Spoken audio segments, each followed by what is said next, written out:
रुकने कौमी assembly doctor Zulfikar Ali भट्टी की जानब से मुसल्लह अफवाज के हक में रैली निकाली गई, जो डॉक्टर जुल्फकार अली भट्टी के सेक्रेटेरिएट 49 टेल से शुरू हुई मुख्तलिफ रास्तों से होती हुई यादगार शोहदा क्लब चौक पहुंची, जहां पर शोहदा की यादगार पर फूल चढ़ाए गए और शम्में रोशन की गयी। मज़ीद तफसीलात इस रिपोर्ट में। रुकन कौमी असम्बली डॉक्टर जुल्फकार अली भट्टी की जानिब से मुसल्लह अफवाज के हक में रैली निकाली गई। रैली डॉक्टर जुल्फकार अली भट्टी के सेक्रेटेरिएट 49 टेल से शुरू हुई, जो फैसलाबाद रोड 47 पुल यूनिवर्सिटी रोड से होती हुई यादगार शोहदा क्लब चौक पहुंची। रैली के शिरका से खिताब करते हुए रुकन कौमी असम्बली डॉक्टर जुल्फकार अली भट्टी पाकिस्तान मुस्लिम लीग नून के जिले जनरल सेक्रेटरी राना मुनव्वर गौस ने कहा कि 9 मई के वाकयात दुनिया भर में पाकिस्तान की बदनामी का मुअज्जब बने हैं। इस तरह के वाकयात को रोकना हम सबकी जिम्मेदारी है। 75 साल पाकिस्तान के दौर में कभी ऐसा नहीं हुआ कि पाक फौज के खिलाफ नफरत देखने में आई हो। ये काम एक सोची समझी साजिश के तहत इमरानी फितने ने करवाया है। पाकिस्तान की प्रॉपर्टी को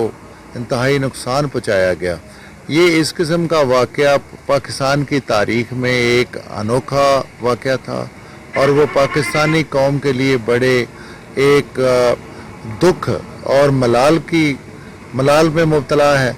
और ये जो आज का प्रोग्राम है वो उनके लिए इज़हार यकजहती के लिए हमने कहा। इस स्याह दिन 9 मई का, जिसमें इमरानी फितने ने अपना भरपूर सफाकाना किरदार अदा किया, आर्मी की तनसीबात पे हमले किए, शोहदा की बेहुरमती की, शोहदा की यादगारों की बेहुरमती की, आज की ये रैली इसकी भरपूर मजम्मत करती है।